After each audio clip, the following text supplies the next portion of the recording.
Pernah nggak lihat pesawat lewat ada asap putih keluar? Saya asli teknisi pesawat. Pesawat lewat di bawah 10.000 meter tidak ada asap putih keluar dari mesin pesawat. Lihat ada asap keluar dari pesawat itu senjata biologi. Biasa pakai bromium salt.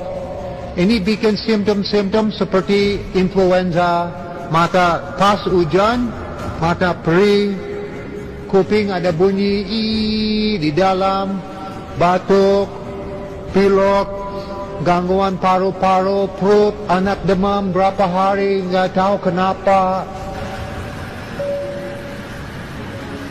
100 negara lebih korban dari senjata itu.